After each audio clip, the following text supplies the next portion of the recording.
नमस्ते दोस्तों, कैसे हैं आप लोग। Welcome back to my channel. दोस्तों, इनकम टैक्स में एक नई फैसिलिटी आई है डिस्कार्ड रिटर्न की। डिस्कार्ड रिटर्न के बारे में आज पूरी जानकारी जानेंगे क्वेश्चनर के फॉर्म में। तो सबसे पहले डिस्कार्ड का मीनिंग क्या होता है। Discard means to get rid of something जिसकी की अभी यूज नहीं है।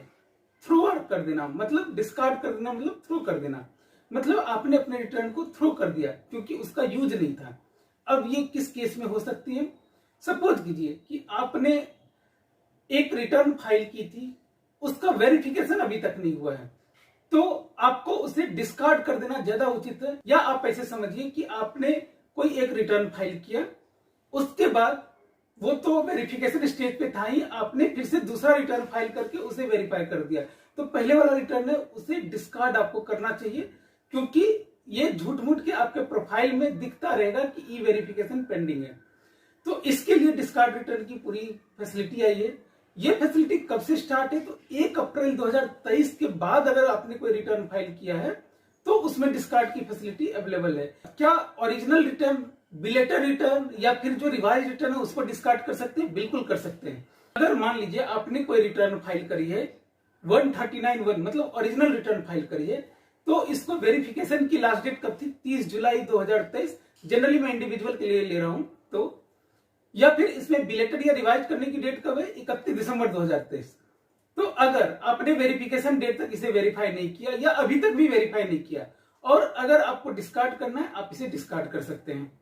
अब आप बोलेंगे क्या मैं बिलेटेड या रिवाइज रिटर्न को भी डिस्कार्ड कर सकता हूं? बिल्कुल कर सकते हैं। ओरिजिनल रिटर्न आपने फाइल किया, उसे वेरीफाई भी किया, फिर आपने रिवाइज रिटर्न फाइल किया, अब उसे डिस्कार्ड करना है, आप कर सकते हैं, कोई प्रॉब्लम नहीं है। आप बिलेटेड रिटर्न को भी डिस्कार्ड कर सकते हैं। बट अब एक बात समझिए, अगर आपने ओरिजिनल रिटर्न टाइम से फाइल नहीं किया था या टाइम से फाइल किया भी था तो उसे टाइम से वेरीफाई नहीं किया, अब उसे आप डिस्कार्ड कर रहे हैं और आप एक फ्रेश रिटर्न फाइल कर रहे हैं, तो क्या आपको पेनाल्टी लगेगी? जो 234 एफ की पेनाल्टी लगती थी वो लगेगी। जो एप्लीकेबल इनकम टैक्स में पेनाल्टी है वो लगेगी ही लगेगी। डिस्कार्ड रिटर्न सिर्फ आपके प्रोफाइल से वो रिटर्न डिलीट हो जाएगा।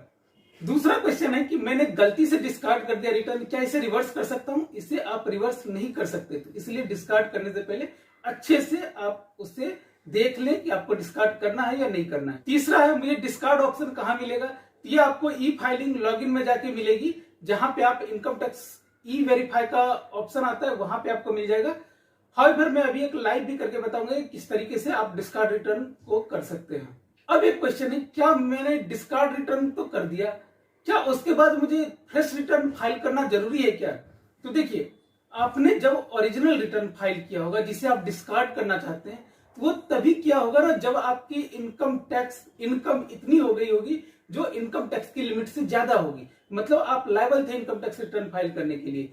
तो अगर आप डिस्कार्ड करते हैं, इट मीन्स कि आपको करना चाहिए फ्रेश रिटर्न भी फाइल। इसलिए करना चाहिए क्योंकि आपने ओरिजिनली ही इसलिए फाइल किया था क्योंकि आप इनकम टैक्स की फाइलिंग की लिमिट से ऊपर आपकी इनकम थी, तो आपको ये करना चाहिए। इसलिए आपसे एक्सपेक्ट किया जाता है कि अगर आपने रिटर्न डिस्कार्ड किया है तो आप फ्रेश फाइलिंग करें।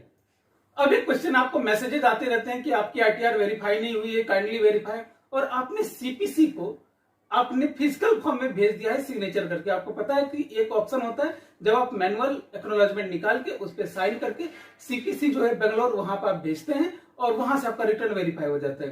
तो अगर आप ऑलरेडी भेज चुके हैं, वो रास्ते में है, अभी तक पहुंचा नहीं है, तो क्या आप डिस्कार्ड करना चाहते हैं? कर सकते हैं। तो इसके लिए इनकम टैक्स ने मना किया है कि आप ऐसा मत करें, क्योंकि इसकी अंडरटेकिंग भी आपको ली जाती है। जब आप डिस्कार्ड रिटर्न को आप जब इफेक्टिव करते हैं तो वहां पर ये अंडरटेकिंग ली जाती है। तो ऐसा नहीं करें कि वो ऑलरेडी डिस्पैच हो चुका है और आप डिस्कार्ड कर रहे हैं अपना रिटर्न। अब आप रिटर्न डिस्कार्ड कब कर सकते हैं और कितनी बार कर सकते हैं? तो आप रिटर्न डिस्कार्ड तब कर सकते हैं जब ये पेंडिंग फॉर वेरिफिकेशन हो, मतलब या तो आपने सीपीसी नहीं भेजा हो या अपने आधार ओटीपी से या किसी भी और तरीके से आपने इसे वेरीफाई नहीं किया हो। अब कितनी बार कर सकते हैं? तो कितनी भी बार कर सकते हैं, मल्टीपल टाइम्स कर सकते हैं, इस पे कोई रोक नहीं है। अब एक क्वेश्चन है कि आपने जो 139(1) ओरिजिनल रिटर्न फाइल किया था 23-24 असेसमेंट ईयर का, वो किया था 30 जुलाई को, विद इन ड्यू डेट है।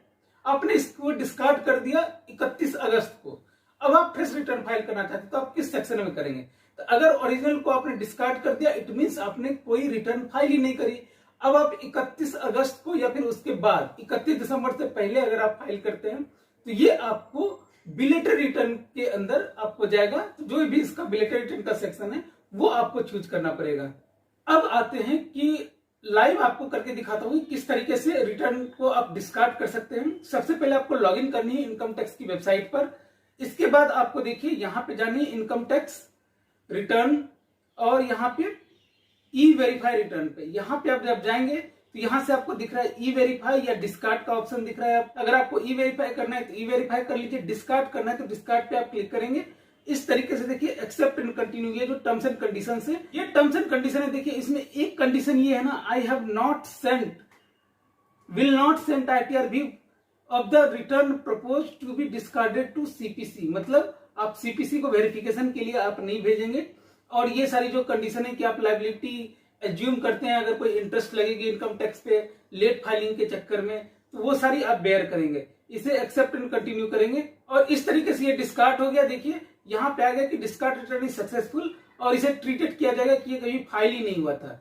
तो मिलते हैं फिर से आपसे एक नई वीडियो के साथ, तब तक के लिए मेरी signing off. Thank you so much.